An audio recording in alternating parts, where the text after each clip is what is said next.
దానం నాగేంద్రం బీఆర్ఎస్ వచ్చినప్పుడు ఒక నలుగురు కార్యకర్తలతో వచ్చాడు ఆయన. అదే నలుగురు కార్యకర్తలతో వెళ్ళారు.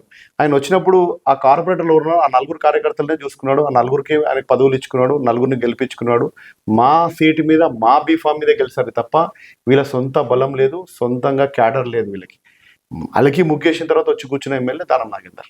ఓకే, సో ఇప్పటికీ అది నమ్ముతారు? ఇప్పటికీ రేపు దానం నాగేందర్ బ్రాండ్ ముందల మీరు గెలుస్తారా?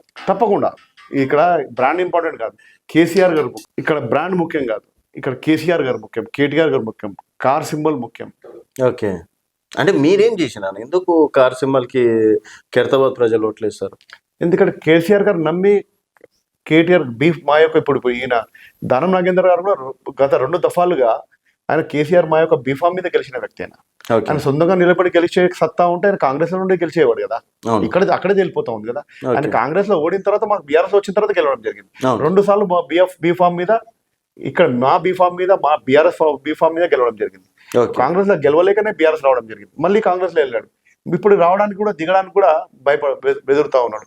రాజీనామా చేసి ప్రజల్లోకి వెళ్ళొచ్చు కదా. అంత కాన్ఫిడెన్స్ ఉంటే ఇన్ని రోజుల వరకు ఎందుకు వేసి చూసాడు? కాన్ఫిడెంట్ లేకనే కదా. ప్రజల్లోకి వెళ్తే వ్యతిరేకత ఉంది, నేను ఓడిపోతున్న భయంతోనే కదా కుర్చీ పట్టుకొని ఊగుతా ఉన్నారు.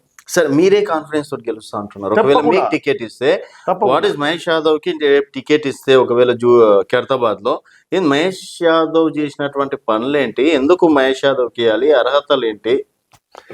నేను గత కార్పొరేటర్ గా ఉన్నప్పుడు 5 సంవత్సరాలు 24/7 ప్రజల్లో ఉన్నానండి. ఇప్పటికెళ్ళి ప్రజలను అడిగితే చెప్తారా? ఏ విధంగా సేవ్ చేశానన్నది కాన్స్టెన్సీ ప్రజలందరూ కూడా చూసారు. ఇప్పటికెళ్ళి అడిగితే చెప్తారా? ఇప్పటికి నేను ప్రజల్లో వెళ్ళి చూస్తే నా గురించి నేను చెప్పుకోవడం కాదు, ప్రజల్లోకి వెళ్తే ప్రజలు చెప్తారు మహేష్ యాదవ్ మంచివాడా కాదా అనేది. ఓకే, ఎందుకంటే ప్రజాసేవ గురించి మేము గత మా యొక్క గురువు గారు పి జనార్దన్ రెడ్డి గారు ఆయనని స్ఫూర్తిగా తీసుకొని 24/7 మేము ప్రజల్లో ఉండడం నేర్చుకోవడం జరిగింది. ఆ విధంగా సేవలు అందించాం. మేము ఈ రోజు కమర్షియల్ ఎమ్మెల్యేగా, ఇప్పుడున్న స్థానిక ఎమ్మెల్యే లాగా కమర్షియల్గా ఒక 1 అవర్ ఉండేసి మళ్ళీ టాటా బై బై అని వెళ్ళిపోయే ఆ రకం కాదు. మళ్ళీ ప్రజలు ఆ 1 అవర్ తర్వాత మళ్ళీ అందుబాటులో లేకుండా ఉండడం, మళ్ళీ ఇంటికి వస్తే రేపు రానని చెప్పడం అట్లాంటిది ఉండదు. మా తలుపులు ఎప్పుడు తెరిచే ఉంటాయి. మేము తప్పకుండా ఎప్పుడు 24/7 మేము ప్రజల్లో ఉంటాం. కాబట్టి నేను ఒక బీసీ బిడ్డగా మాకు అవకాశం వస్తే తప్పకుండా నేను విజయం సాధిస్తా. తప్పకుండా నేను.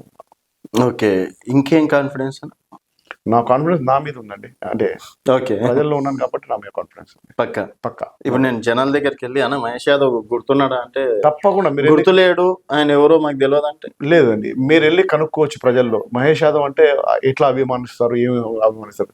ప్రజల్లో ఉండే వ్యక్తి అంటే ఓన్లీ మహేష్ యాదవ్ అని చెప్తారు. సరే అన్న, ప్రజల కోసం మీరు చేసినటువంటి ఏదైనా ఒక్క మంచి పని ఒక్కటేమైనా ఉందా?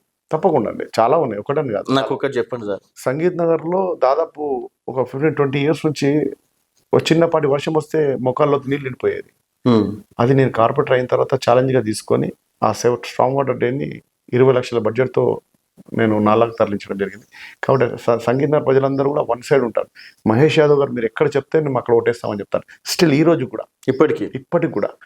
అలాగే బిఎస్ మక్తాలో మీరు చూసినట్టయితే ఒక హైట్ మీద, హిల్స్ మీద, దాదాపు హిల్ పైన హనుమాన్ టెంపుల్ ఉంది. అక్కడ ఒక బస్తీ ఉంది బిఎస్ మక్తాలో, ఒక ఏరియా ఆ ఏరియానే హనుమాన్ టెంపుల్ లేనంటారు. వాళ్ళకి ఎప్పుడు వాటర్ సమస్య. పైపులన్నీ ఎక్కడో ఒక 1/2 కిలోమీటర్ దూరం వేసి అక్కడ నుంచి తీసుకొచ్చేవారు. లైన్ లేకుండా వాళ్ళకి నేను గెలిచిన తర్వాత 25 లక్షలతో ఆ వాటర్ పైప్ లైన్ వేయడం జరిగింది. ఒక బూస్టర్ ద్వారా ఆ గుట్ట మీద నీళ్ళు తీసుకెళ్ళాను. కాబట్టి ఈ రోజు కూడా ఆ ప్రాంత ప్రజలు కూడా మహేష్ యాదవ్ గారు ఎక్కడ చెప్తే అక్కడ ఓటేస్తామని చెప్తారు. నేను వెళ్తే కళ్ళకద్దుకుంటాను. ఈరోజు అంటే నేను ఒక ఛాలెంజ్ గా, ఏదో సమస్య ఉంటే ఛాలెంజ్ గా తీసుకొని పనిచేస్తాను. మామూలుగా స్ట్రీట్ లైట్ పెట్టడమో, రోడ్ వేయడమో, సెవరేజ్ పనులు చేస్తాడంటే మహేష్ యాదవ్ చేస్తాడు అని అంటారు జనాలు. వెళ్ళి అడిగితే చెప్తారు. డెఫినెట్ గా. ఇప్పటికీ టచ్ లో ఉన్నారు అంటే దాదాపుగా 4-5 సంవత్సరాలు అయిపోతుంది కదా కార్పొరేటర్. సో 5 సంవత్సరాల తర్వాత కూడా ఇంకా ఈ జనరేషన్ లో ఎట్లుందంటే అన్న, ఈ రోజు మీరు మంచి చేసిండ్రు అనుకోండి, సరే నాకేమో మంచి పని చేసిండ్రు, రేపన్నాడు ఇంకెవరు మంచి పని చేసి ఆటోమేటిక్ మహేష్ యాదవ్ ని మర్చిపోతా కదా. నా యొక్క డివిజన్ 3 భాగాలు అయిందండి. కొంత భాగం ఖైరతాబాద్ డివిజన్ లో పోయింది, కొంత భాగం సోమాజిగూడలోకి వచ్చింది, ఇంకొంత భాగం అమీర్పేట్ డివిజన్ లో కూడా పోయింది. ఓకే, కానీ మాక్సిమం నేను సర్వీస్ ఇచ్చిందంతా కూడా ఖైరతాబాద్ కాన్స్టిట్యున్సీ. ఖైరతాబాద్ ప్రజలంటే మహేష్ యాదవ్ బాగా తెలుసు. నేను ఎలా ప్రజల్లో ఉండేవాడిని, ఏ విధంగా ఉండాలి.